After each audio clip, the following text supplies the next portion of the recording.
வெண்முரசு. குருதிச்சாரல் 72.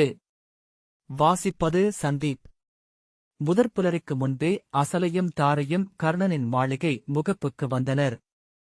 வேள்வியில் அமர்வதற்கு உலோகங்களோ தோலோ பட்டோ கூடாதென்பதனால் வெண்ணிற பருத்தியாடைகளும் வெண்சங்கு போழ்ந்த வளையல்களும் தீட்டப்பட்ட விதைகளாலான கருமணியும் செம்மணியும் கோத்த மாலைகளும் மட்டுமே அணிந்திருந்தனர். அங்கே காத்திருந்த துணைப்படைத் தலைவன் உக்ரசேனன் வணங்கி முகமன் உரைத்து, அரசரும் அரசியும் ஒருங்கிக் கொண்டிருக்கிறார்கள் அரசி என்றான். தாரை, பொழுதாகிறது, அணிகளை எங்கேனும் நிறுத்திக் கொள்ள வேண்டியதுதான் என்றாள். அசலை, அரசர் எந்நிலையிலிருக்கிறார் என்றாள். உக்ரசேனன் சிரித்து, நன்னிலையில்தான். ஸ்ரீகரர் உள்ளே சென்றிருக்கிறார் என்றான். அசலை, வேள்விக்கு தூய்மையும் எளிமையுமே அணிகள் என்பார்கள் என்றாள். தாரை நகைத்து, அவை இரண்டையும் பார்ப்பவர்கள் உணரும்படி செய்வது எளிதல்ல அரசி. அரசர் பலர் நேற்றிரவு முதலே அணி கொள்ளத் தொடங்கிவிட்டனர்.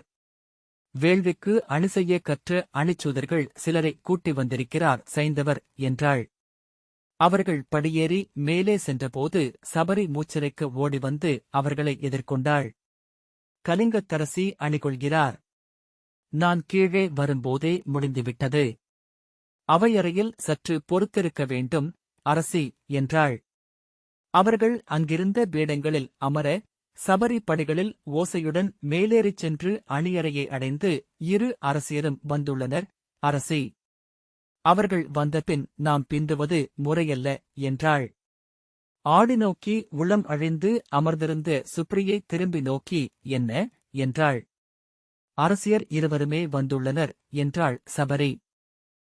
சுப்ரியையும் வெண்பர்த்தியாடையும் செந்நிறக் குன்றிமணிகள் கோத்த ஆரமும் தேய்த்த கல்மணிகளால் ஆன காதணியும் குருதுச்சந்தனத்தில் செதுக்கியமைத்த வளையல்களும் மரக்கடைவு தண்டைகளும் அணிந்திருந்தாள். ஆடியில் தன்னை நோக்காமல் விழிமூடி சரிந்திருந்தவள் ஏதோ ஒலி கேட்டு விழுதிறந்து எதிரே முன்னறியாத பெண்ணைக் கண்டு திகைத்து பின் அதிலேயே உளம் நிலைத்து அமர்ந்திருந்தாள். இன்னும் 1 மணி என்று அணிச்சேடி சொன்னாள். அதை நோக்காமல் சுப்ரியை எழுந்ததும் அணிச்சேடி, ஒரே ஒரு தையல், ஒரு சிறு இணைப்பு அரசி என்றாள். சபரிசினத்துடன் நேற்று பின்னிரவில் தொடங்கியது. இன்னமும் அணி செய்து முடிக்க உன்னால் இயலவில்லை என்றால் இனி நீ அணி செய்யவே வேண்டியதில்லை. வருக அரசி என்றாள். அணி செய்வதைப் போலவே அணிகளைவதும் ஒரு பெருங்கலை என ஆக்கி வைத்திருக்கிறார்கள் என முனகிக் கொண்டாள். சுப்ரியே தலை குனிந்து எண்ணம் கலையாமலேயே உடன் வந்தாள். சபரி, அனைத்தும் ஒருங்கிவிட்டிருக்கின்றன. நகரே ஒழிந்து வேள்விச்சாலையை சூழ்ந்து கொண்டிருக்கிறது. வேள்வி முடிவதுவரை நோன்பு கொண்டு திறந்த வான்கீழ் தங்கியிருக்க வேண்டும் என்பது நெறி. வேள்வி நிறைவின் போது அவிப்புகையை கரைத்து வான்மழை இறங்கும். அதன் துளி உடலில் படுவதே தெய்வங்களும் தேவர்களும் வானுரை முனிவர்களும் அளிக்கும் வாழ்த்து என்றாள்.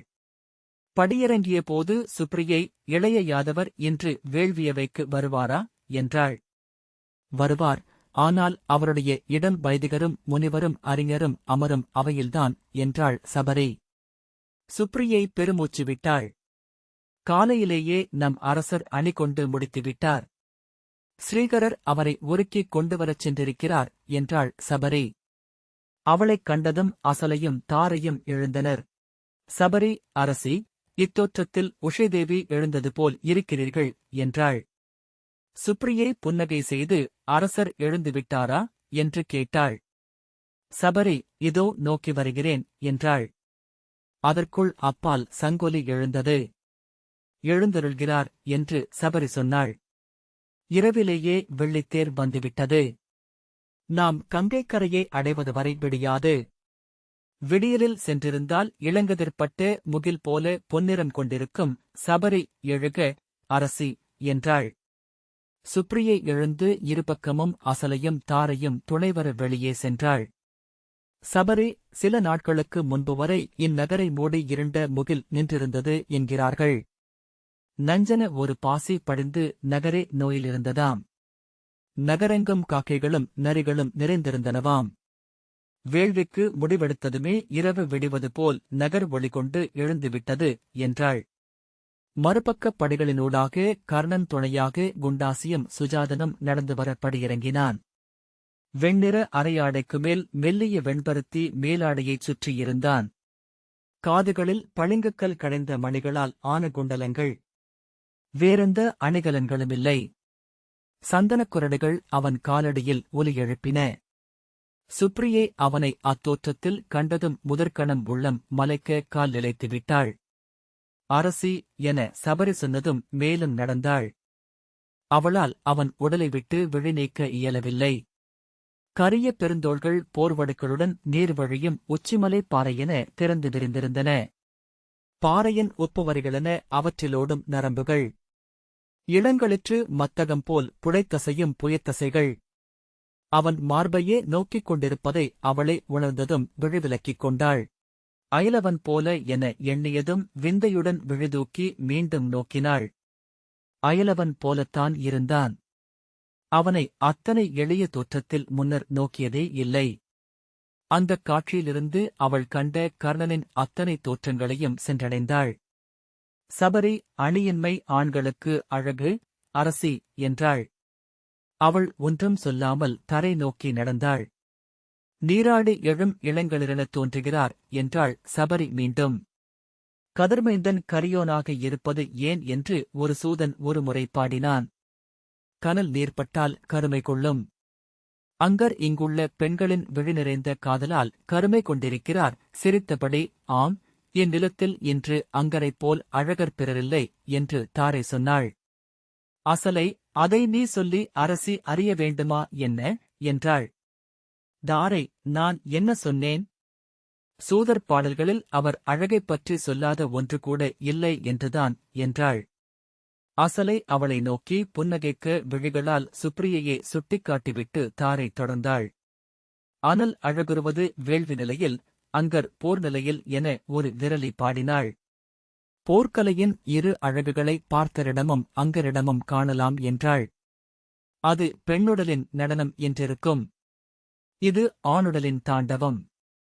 அது மான், இது சிம்மம். அது மயில். இது மலைக்கழுகு. ஆடவல்லானுடன் அம்மை ஆடுவது போல் இருவரும் தோளிணைந்து போர் புரிந்தால் விண்ணுலகம் வெல்லப்படும் என்றாள். அசலை புன்னகைத்து, அவர்கள் இணைந்து ஆடி முழுமையை அடைந்தபோது ஈரிடலும் ஒன்றாகி இடமொருமகள் என்றானார் என்பது தொல்கதை என்றாள். தாரை, எனக்கும் தோன்றியுள்ளது. அவர்கள் இருவரும் ஒருவரை ஒருவர் நிறைக்கிறார்கள். அங்கரில் குறைவதே அர்ஜுனர் என்பேன் என்றாள். அங்கரில் குறைவது அவரா என்றாள் அசலை. அவர்கள் அத்தருணத்தை களியாட்டென ஆக்க விரும்பினர்.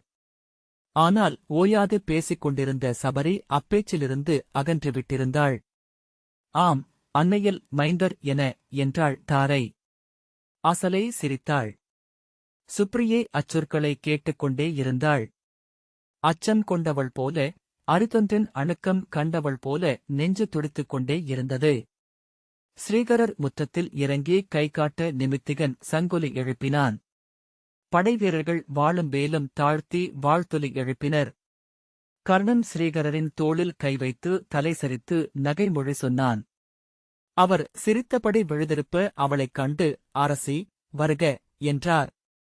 சுப்ரியே அருகே சென்று நின்றதும் திரும்பி நோக்கிவிட்டு அருகே வந்து நின்ற உக்ரசேனனிடம், நாசிகரே, தேருக்கு முன்னால் நீங்கள் செல்வீர்கள் அல்லவா என்றான். அவன் சிரித்து, இல்லை அரசே, இங்கே காவல் பணியை நான் ஒருங்கிணைக்கிறேன் என்றான். அரசர் சென்று விட்டாரா என்றான் கர்ணன். அவர் கிளம்பி ஒரு நாழிகை கடந்துவிட்டது கர்ணன். இந்த அணிசூடலுக்குத்தான் பொழுதாகிறது அணியருக்கு. இது அவர்களுக்கு பழக்கமே இல்லை என்றான். சுஜாதன், ஆம், நோக்கி நோக்கி திகைக்கிறார்கள். என்ன என்று கேட்டேன். ஒத்திசைவே இல்லை என்றார்கள் என்றான். கர்ணன் நகைத்து, பொதுவாக மானுட உடல் அப்படித்தான். வேறு எந்த உருவிலாவது இப்படி இருபக்கமும் இரண்டு பெரிய உறுப்புகள் தொங்கி பொருளின்றி ஆடிக்கொண்டிருந்தால் நன்றாக இருக்குமா என்றேன் என்றான். சுஜாதன் ஊக்கம் பெற்று, ஆம், அதோடு காது. அவ்வப்போது நான் எண்ணுவதுண்டு. மனித உடலுக்கு தேவையே இல்லாத உறுப்பு என்றால் காதுதான். எவ்வளவு அழகின்மையுடன் நீட்டி நிற்கிறது என்றான். குண்டாசி, நான் அதையே எண்ணுகிறேன். ஒற்றைவேரனின் சிலை என அமைக்கப்படும் நீளுருளையே மனிதருக்கு உகந்த நல்வடிவம் என்றான். கர்ணன் சிரித்து அவன் தோளைத் தட்டினான். சுஜாதன் குண்டாசி சொன்னதில் நகையாட்டு இருக்குமோ என எண்ணி பிடிகடைக்காமல் தவிர்த்து, கிளம்பலாம் அரசே என்றான். ஏவலர் படி அமைக்க அதில் ஏறி கர்ணன் தேரின் பீடத்தில் அமர்ந்ததும் சுப்ரியை தொடர்ந்து ஏறி அருகே அமர்ந்தாள். தொடர்ந்து வந்த தேரில் தாரையும் அசலையும் சபரியும் ஏறினர். அதற்கடுத்த தேரில் சுஜாதனும் குண்டாசியும் ஏறினர். குண்டாசி கைவீசியபடியே செல்ல ஸ்ரீகரர் ஆணையை செய்கை காட்டினார். தேர் கிளம்புவதை அறிவிக்க கொம்போசை எழுந்தது. அப்பால் மேலும் மேலும் கொம்பொலிகள் எழுந்தன. சுப்ரியை திரும்பி அந்த மாளிகையை நோக்கினாள். நீரில் மூழ்கும் பெருங்கலமென அது பின்னகர்ந்து சென்றது. தேர் கிளம்பிய போது இனிப்புண்ட நாவு என தன் உடலே சுவையறிவதை உணர்ந்தாள். அவளுக்கும் அவனுக்கும் நடுவே நிறைய இடைவெளி இருந்தது. மெல்ல நகர்ந்து அதை நிறைத்து அணுகிவிட வேண்டும் என எண்ணினாள். அதில் கையை வைத்து நகர்த்தியபின் அஞ்சி எடுத்துக் கொண்டாள். மீண்டும் மீண்டும் அந்த இடைவெளியிலேயே படிந்தது அவள் உள்ளம். அவள் அதில் நிறைய நிறைய அது விரிந்தகன்றது. பின்னர் அணுகியது. அணுக்கம் என அவள் உணர்ந்ததும் அகன்று மாயம் காட்டியது. பின்னர் அவள் நீண்ட பெருமூச்சுடன் அசைந்து அமர்ந்தாள். அவள் அவனை நோக்குவதை அவன் அறியவில்லை. ஒருமுறை கூட சாலையிலிருந்து நோக்கை விலக்கவில்லை. அவள் எதையேனும் அவனிடம் பேச விரும்பினாள். வேள்வியவையில் அவன் இடம் குறித்து பேசினால் அவன் செவிகொள்ளக்கூடுமோ? துரியோதனனை குறித்து பேசினால் என்ன? ஆனால் முதலில் எப்படி தொடங்குவது? அவன் விழுதிருப்பி அவளை நோக்கினால் பேசத் தொடங்கிவிடலாம். அவனை அழைப்பது எப்படி? அவனைதான் அழைத்ததே இல்லை என்று நினைவு கூர்ந்ததும் அவள் திடுக்கிட்டாள். உண்மையிலேயே ஒருமுறை கூட அவள் அவனை கணவன் என சொல் விழித்து பேசியதில்லை. ஆகவே அத்தனை ஆண்டுகளில் அப்படி ஒரு சொல்லே திரண்டு அமையவில்லை. இப்போது எச்சொல்லில் அழைத்தாலும் அது பொருந்தாததே. அரசே என்றழைக்கலாம்.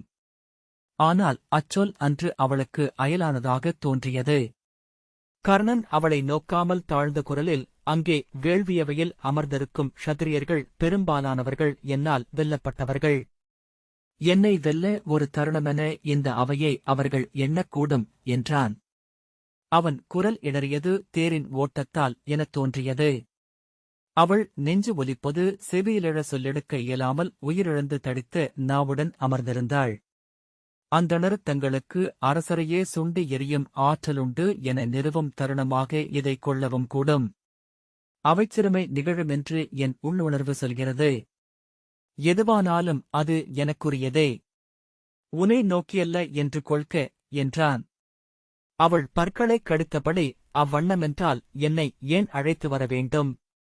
உங்கள் சூதரசி வந்திருந்தால் அவைச்சிறுமையை நிகராக பங்கிட்டுக் கொண்டிருக்கலாமே என்றாள். கர்ணன் திரும்பி நோக்கி ஒரு கணம் விழிநிலைத்து பின்னர் புன்னகைத்து, ஆம், பிழைதான். வாதி அவளுக்குரியதே, கொண்டு சென்று அழித்து விடுகிறேன் என்றபின் மீண்டும் சாலை நோக்கி திரும்பிக் கொண்டான். அவள் திகைத்து உடல் குளிர்ந்து நடுங்க அமர்ந்திருந்தாள். தன் வாய்க்குள் கொடிய நாகம் ஒன்று நாவென்று அமைந்திருக்கிறது போலும்.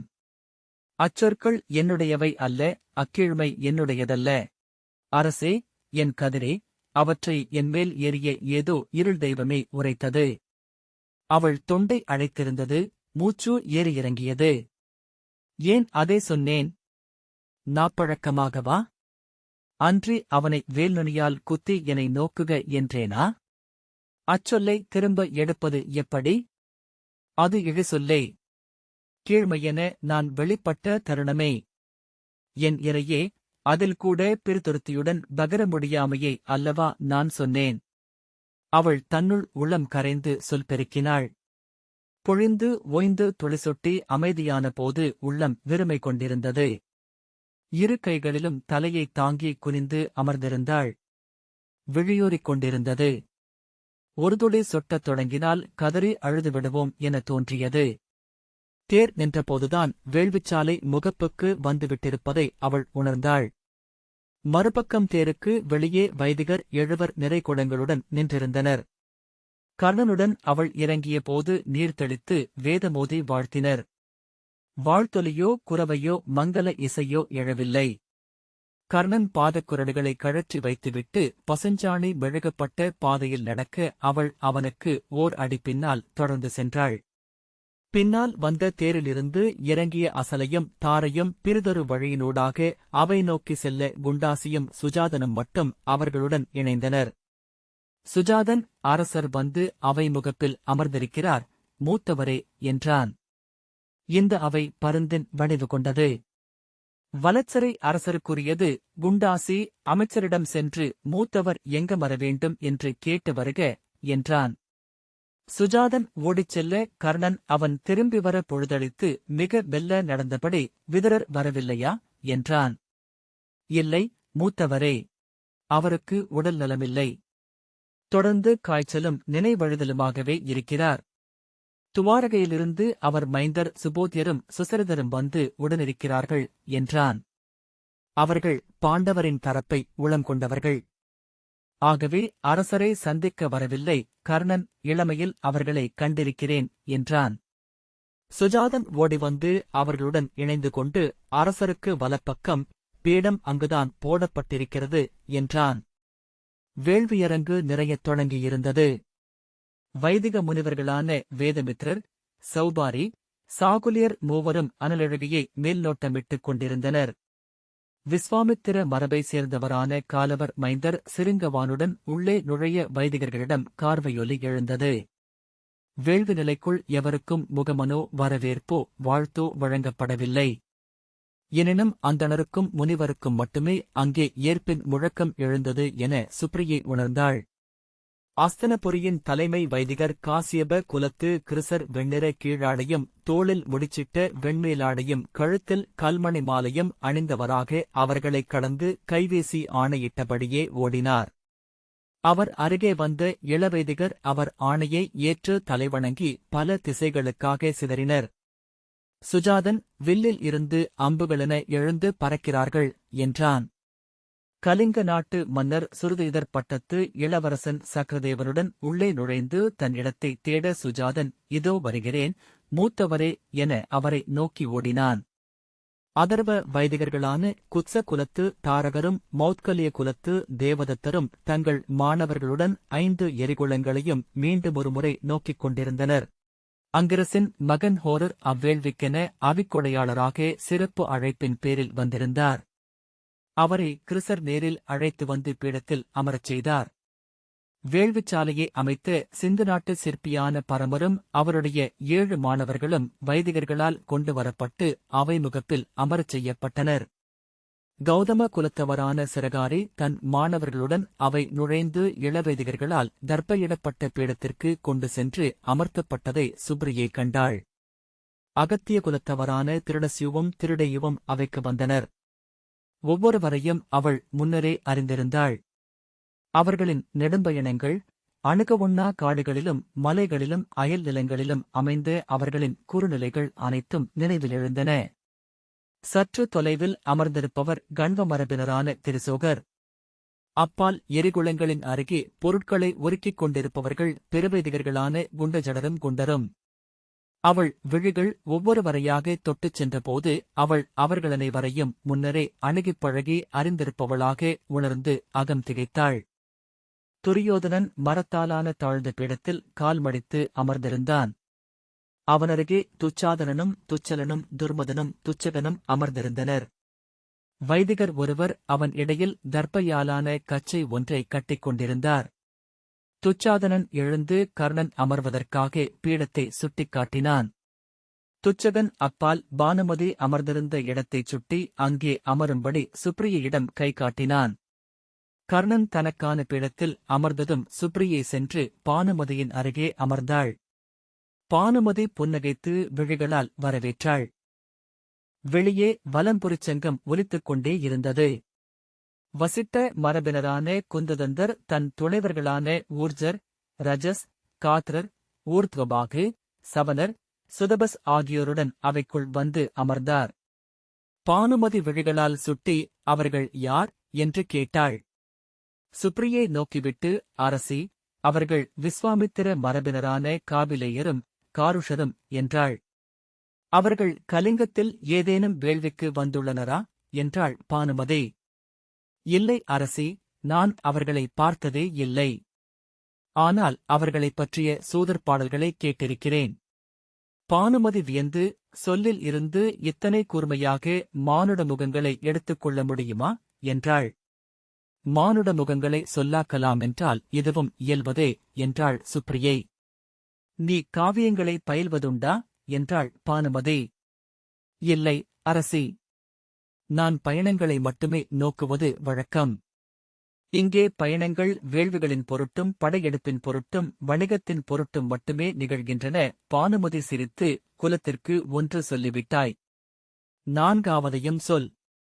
சூத்திரர் பஞ்சத்தின் பொருட்டு பயணம் செய்கிறார்கள் என்றாள். சுப்ரியை புன்னகைத்து, நீங்கள் காவியம் பயில்கிறீர்கள் என்றாள். அரசர்கள் சிறிய குழுக்களாக வந்து தங்களுக்கான இருக்கைகளில் அமர்ந்தனர். அனைவரும் வெண்ணிற ஆடைகளும் மரத்தாலும் விதைகளாலும் எளிய கற்களாலுமான அணிகளும் மட்டுமே சூடியிருந்தனர். அணியாடைகள் இல்லா நிலையில் சிலர் மிக எளிய வணிகர்கள் போல ஏவலர் போல மாறிவிட்டிருந்தனர். சிலர் மேலும் அழகும் நிமிர்வும் கொண்டிருந்தனர். ஜெயத்ரதன் அந்தணரையும் முனிவரையும் வணங்கியபடி வந்து அவையிலமர்ந்தான். அஸ்வத்தாமனும் கிருதவர்மனும் இணைந்து வந்தனர். ருக்மியே அவள் அமர்ந்திருக்கும் அரசர்களின் நடுவே அடையாளம் கண்டாள். அருகிருப்பவனை ஒரு கணம் கழித்து கோசல மன்னன் திரிகத்பலன் என்று புரிந்து கொண்டாள். அவர் பிழையீட்டு பூசைக்குப் பின் சேர்த்துக் கொள்ளப்பட்டார் என்று அவள் நோக்கை உணர்ந்து பானுமதி சொன்னாள். அவள் திரும்பி நோக்க, அவர் ஓர் இரவு முழுக்க பிற க்ஷத்திரியரை எதிராக திருப்ப முயன்றார். அவர்கள் அவரை ஏற்கவில்லை என்றாள். சுப்ரியை ஏன் என்றாள். அனைவரும் வெல்ல விழைகிறார்கள். வெல்லும் தரப்பிலிருந்து விலக எவருக்கும் எண்ணமில்லை. சுப்ரியை புன்னகை செய்தாள். சலியரும் பால்ஹிக நாட்டரசர் சோமதத்தரும் காந்தாரத்தரசர் சுபலரும் சேர்ந்து அவை புகுந்தனர். மேலும் ஒரு ஓசை எழ பானுமதி திரும்பாமலேயே பிதாமகரா என்றாள். பீஷ்மரும் கிருபரும் துரோணரும் அவையிலமர்ந்தனர். அவர்களைத் தொடர்ந்து சேதி நாட்டு தமகோஷரும் விதர்ப்ப நாட்டரசர் பீஷ்மகரும் சேர்ந்து அவைக்குள் வந்தமர்ந்தனர். சுக முனிவரின் மைந்தர்களான கிருஷ்ணர், கௌரபிரபர், பூரி, தேவஸ்ருதர் ஆகியோர் சேர்ந்து அவையில் வந்தமர்ந்தனர். சுகரின் மைந்தர்கள் என்று எவரோ சொல்ல சுப்ரியை எட்டிப் பார்த்தாள். விதுரரின் ஒரு பொதுமை அவர்களிடமிருப்பதைக் கண்டாள். விதுரரின் மைந்தர்களோ என எண்ணினேன் என்றாள் பானுமதி. அவர்களை அனைவருமே ஆர்வத்துடன் நோக்குவதை சுப்ரியை கண்டாள். அவர்கள் பீடம் கொள்வதுவரை அவையில் ஓசை நீடித்தது. வியாசர் வரமாட்டாரா என்றாள் சுப்ரியை. மெய்யரைப்பதென்றால் அவர் இருக்கிறாரா என்பதே ஐயம்தான். அவரை சென்ற 80 ஆண்டுகளில் எவருமே கண்டதில்லை. அவருடைய மாணவர்கள் என பலர் கிளம்பி வருகிறார்கள். அவர் எழுதியவை என கவிதைகளும் குறுங்காவியங்களும் சூதரிடம் ஒலிக்கின்றன. ஒவ்வொருவரும் அவரை ஒவ்வொரு வடிவில் ஒவ்வொரு இடத்தில் பார்த்ததாக சொல்கிறார்கள். எந்த வேள்விக்கும் விழவுக்கும் அவர் தோன்றியதில்லை. உயிருடன் இருக்கிறாரென்றால் எப்போதோ அகவை 100 தாண்டியிருக்கும். விழியும் செவியும் அவிந்து எங்கேனும் உடல் முடங்கியிருக்கவே வாய்ப்பு என்றாள் பானுமதி. முன்பு ஒருமுறை மட்டுமே தான் கண்ட பானுமதியிடமிருந்து இப்போதிருப்பவள் மிக விலகி வந்துவிட்டிருக்கிறாள் என்பதை அப்போதுதான் சுப்ரியை உணர்ந்தாள். அன்று ஓரிரு நாட்களின் மேலோட்டமான பழக்கமே இருந்தது. அன்றிருந்தவள் எவ்வண்ணமோ ஓர் அன்னையைப் போலிருந்தாள். இன்று அவளிடமிருக்கும் இந்த எள்ளல் அன்று கூடியிருக்கவில்லை. பானுமதி, நீள்சடையுடன் வருபவர் சமீகர், இங்கு முன்பு ஒரு வேள்விக்காக வந்துள்ளார் என்றாள். அவருடன் அவை புகுபவர்கள் தேவலரும் மைந்தர் ஸ்வேதகேதுவும். அவர்களின் குறுநிலை கங்கையின் மறுகரையில் வாரணவதத்திற்கு அப்பால் உள்ளது. ஒருமுறை அங்கு சென்றுள்ளோம். அப்பால் வந்தமைந்த ஒருவரை நோக்கி, அவர் பெயர் ஜங்காரி, விஸ்வாமித்ர குறுநிலையைச் சேர்ந்தவர் என்று பானுமதி சொன்னாள். முன்பு இங்கு வேள்விக்கென வந்தவர். அப்பால் அமர்ந்திருக்கும் வெண்சடை கொண்டவர் தேவஸ்ரவஸ். அவரும் விஸ்வாமித்திரரின் மரபினர்தான். சுப்ரியை, விஸ்வாமித்திரின் மரபிலிருந்துதான் மிகுதியானவர்கள் வந்திருக்கிறார்கள் என எண்ணுகிறேன் என்றாள். ஆம், வசிட்ட மரபிலேயே குறைவான கிளைகள் இருக்கும். அவர்கள் அந்தணர்களால் மட்டுமே ஆனவர்கள். விஸ்வாமித்திர மரபும் பிருகு மரபும் அனைவரையும் உள்ளிழுப்பவை. எனவே அம்மரபு பாரத வருஷமெங்கும் பெருகிக் கொண்டிருக்கிறது. வேள்விக்கான சடங்குகள் ஒவ்வொன்றாக நிகழ்ந்து கொண்டிருந்தன. ஆகுதிப் பொருட்கள் கொண்டு வந்து வைக்கப்பட்டன. ஆல், அத்தி, அரசு, அகில், கருங்காலி, புரசு, அருகு, பூவரசு, நெல்லி, நாவல், எருக்கு, கடுகு, ரோகிணி, வன்னி, வெட்டிவேர், மூஞ்சுப்புல், தர்ப்பைப்புல், விளாமிச்சை வேர், சந்தனம், நொச்சி, நாயுருவி, தேவதாரி, மா என எரிவிறகுகள் தனித்தனியாக கொண்டு வந்து குவிக்கப்பட்டன. ஒவ்வொரு பொருளும் வேள்விச்சாலையின் மணத்தை நுட்பமாக மாற்றியது. முன்னர் இருந்த மணம் பிரிதொன்றாகியது. புதியதொன்றை ஏற்றுக்கொண்டது. நெய்க்குடங்கள் ஒவ்வொன்றாக கொண்டுவரப்பட்டு 5 எரிகுளங்களுக்கு அருகிலும் வைக்கப்பட்டன. வேள்வித் தலைவருக்கான எண்கால் மரப்பீடத்தின் அருகே வலப்பக்கமும் இடப்பக்கமும் 2 இளைய வைதிகர் காவல் நின்றனர். வேள்விச்சாலையின் வலப்பக்கம் அமைந்த கல்லால் ஆன அரியணைகளை கௌரவர்களான சகன், விந்தன், அனுவிந்தன், துர்தர்ஷன், துஷ்பிரதர்ஷனன் ஆகியோர் காவல் காத்து நின்றனர். அவையில் உலோகப் பொருள் ஆகாதென்பதனால் மரத்தாலான வில்லையும் அம்பையும் படைக்கலங்களாக ஏந்தியிருந்தனர். அருகே அரசத் துணைவருக்கான பீடமும் அவருடைய அரசிக்கான பீடமும் இருந்தது. அவற்றை கௌரவர்களான சலன், சத்வன், சுலோசனன், சித்ரன், உபசித்ரன் ஆகியோர் காவல் காத்தனர். அஸ்தனபுரியின் அரசகுடியினருக்கான மனைகள் அனைத்திலும் கௌரவ மகளிர் வந்து நிறைந்திருந்தனர். வேள்விச்சாலையின் இடது நீட்சியில் முனிவர்களும் அந்தணர்களும் அமர்வதற்கான இருக்கைகள் பெரும்பாலும் நிறைந்திருந்தன. வேள்விச்சாலையின் நேர்நீட்சியில் அமைந்த அரசர்களுக்கான பகுதியில் அரசர்களின் நிறைகளில் வந்தமர்ந்து கொண்டே இருந்தனர்.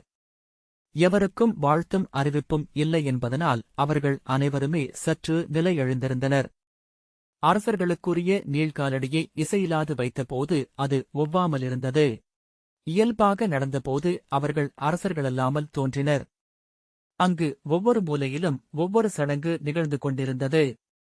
வேள்வியில் அனலூட்ட அமர்பவர்களை தூய்மைப்படுத்தும் சடங்கு அந்தணர் பகுதியில் நிகழ்ந்தது. கங்கை நீர் தெளித்து வேதமோதி வாழ்த்தப்பட்ட அவர்கள் தங்கள் ஆசிரியர்களையும் முனிவர்களையும் வணங்கி வேதநிலையை சுற்றி வந்து அதன் 8 மூலையிலும் நிறுவப்பட்டிருந்த திசைத்தேவர்களைத் தொழுது வெளியே நிறுத்தப்பட்டிருந்த பசுவை வணங்கி தர்ப்பைத் திரியால் வேள்விப் பொறிநூல் அணிந்து உள்ளே வந்தனர். சுப்ரியை பந்தலுக்குள் இளைய யாதவர் சாத்யகியுடன் நுழைவதைக் கண்டாள். எளிய வெண்ணிற ஆடையை தோள் சுற்றி அணிந்திருந்தார். அணிகளென ஏதுமில்லை. அவர் தலையில் அந்த மயிலிறகு மட்டும் மின்னிக் கொண்டிருந்தது. இளவைதிகர் ஒருவர் அவரை அழைத்துச் சென்று முனிவர்களின் நிறையில் அமரச் செய்தார். கௌதமகுடியின் ஏகதர் த்விதர் திரிதர் ஆகியோருக்கு அருகே அவர் அமர்ந்து அவர்களிடம் இன்சொல் உரைத்து புன்னகைத்தார். கௌதமகுடியின் காக்ஷிவான் அவரிடம் வந்து குனிந்து முகமுனுரைத்தார். அவருக்குப் பின்னால் அமர்ந்திருந்த தேவத்யூதியும் தேவமுதரும் அவரை நோக்கி முன்னகர்ந்து ஏதோ சொல்ல அவர் புன்னகை செய்தார். சுப்ரியை திரும்பி கர்ணனை நோக்கினாள். ஒரு நெஞ்சதிர்வுடன் மீண்டும் இளைய யாதவரை நோக்கினாள். என்ன என்றாள் பானுமதி. ஒன்றுமில்லை, நேற்றிரவின் துயில் நீப்பு. களைத்திருக்கிறேன் என்றாள். கண்களை மூடிக்கொண்டபோது எங்கோ விழுந்து கொண்டிருக்கும் உணர்வு எழுந்தது. வேள்விப் பொழுது முழுக்க எதுவும் அருந்தும் வழக்கம் இல்லை என்றாள் பானுமதி. ஆம், அறிவேன் என்று அவள் சொன்னாள்.